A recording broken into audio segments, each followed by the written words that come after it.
Imagine if you had a pen pal that you wrote to every day, or someone that you spoke to on the phone for years and years, and then you meet them in person for the very first time.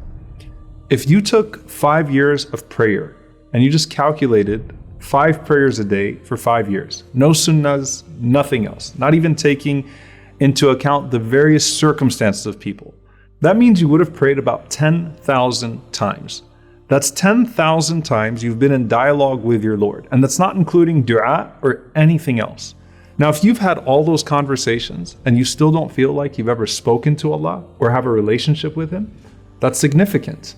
If you have a relationship with Him in this dunya, He's not going to let you down in the akhirah. As the Prophet ﷺ said, وَلَا يَتَوَلَّ اللَّهَ عَزَّ وَجَلَّ عَبْدًا فِي الدُّنْيَا فَيُوَلِّيهِ غَيْرَهُ يَوْمَ الْقِيَامَةِ. Allah does not take someone as a friend in this life and then entrust him to someone else on the Day of Judgment. And so that's the difference between the two arriving on the Day of Judgment. Abu Hazim rahimahullah was asked, how will returning to Allah be like?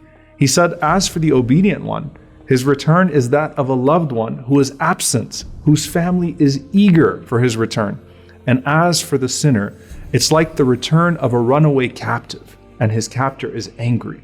All of this is to say that the Day of Judgment is not just when you meet your deeds, but more importantly, it's when you meet your Lord with your deeds. And you want that meeting to be a reunion, not an introduction, and you definitely don't want it to be an apprehension.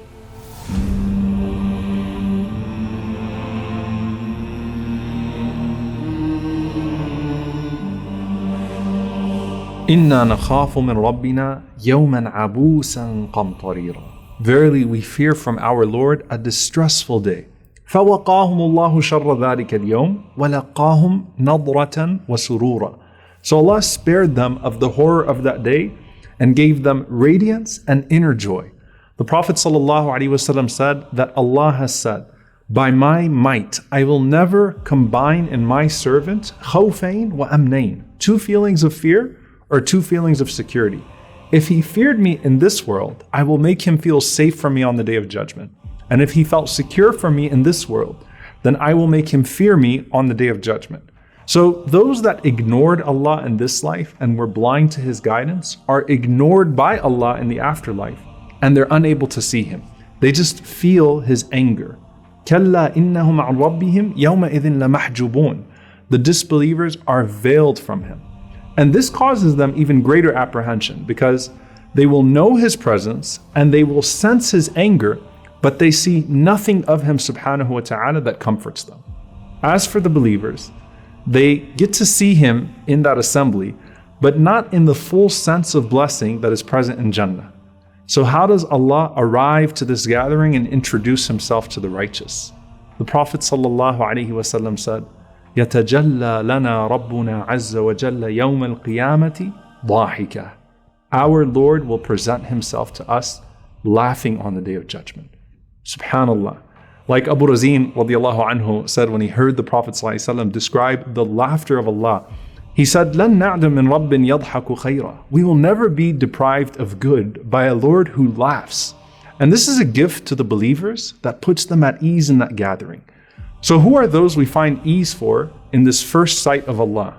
Now, you have the continued theme of humility in the ahadith. So there's one hadith, whoever controls his anger at the time when he has the means to act upon it, then Allah will fill his heart with contentment on the Day of Judgment. Allah will restrain his anger from him. But then you have this constant theme with these opening announcements from Allah subhanahu wa ta'ala about the people who are going to be granted contentment. There's one narration with a slight weakness in its chain that the Prophet ﷺ said that Allah will announce on the Day of Judgment, سَيَعْلَمُ أَهْلُ الْجَمْعِ الْيَوْمِ مَنْ أَهْلُ الْكَرَمِ. That the people of this gathering are going to know today who the people of nobility are.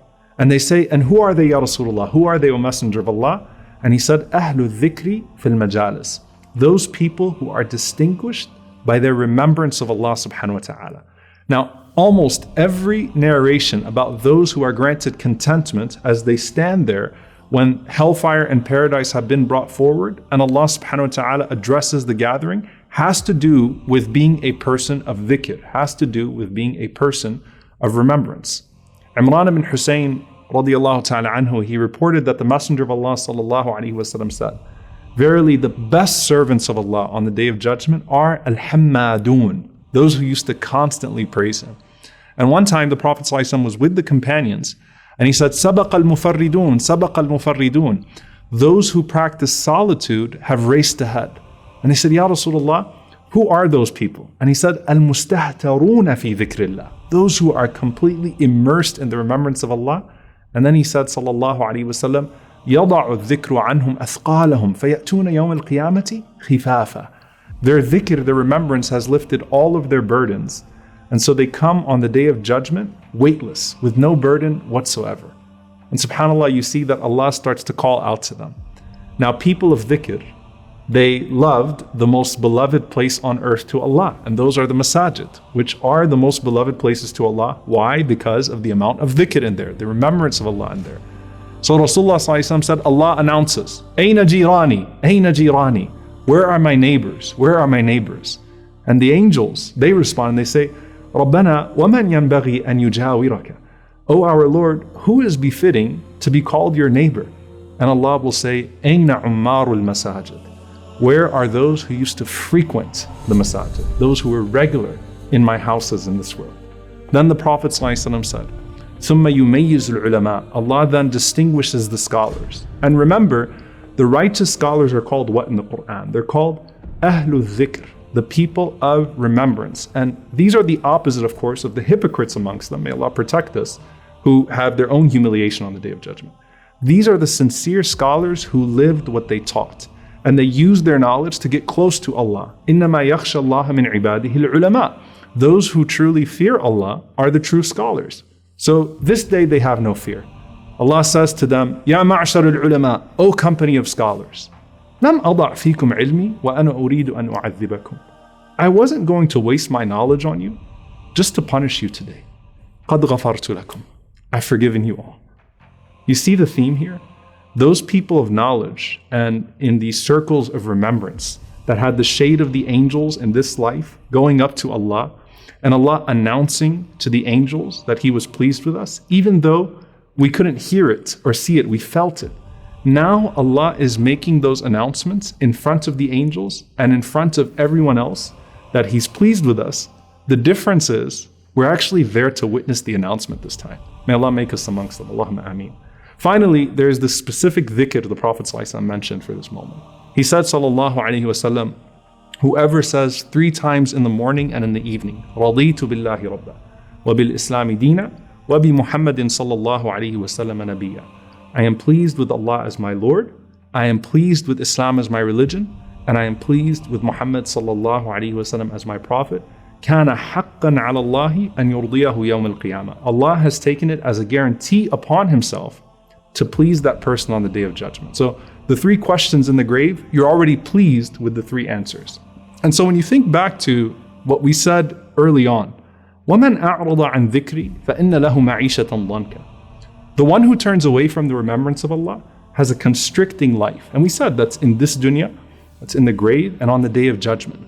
The opposite is true when Allah says, أَلَا بِذِكْرِ اللَّهِ تَطْمَئِنُّ الْقُلُوبِ. Verily, in the remembrance of Allah, don't the hearts find tranquility? That is also in this dunya, that's in the grave, and that is now in this gathering on the Day of Judgment. فأما من ثقلت موازينه فهو في عيشة راضية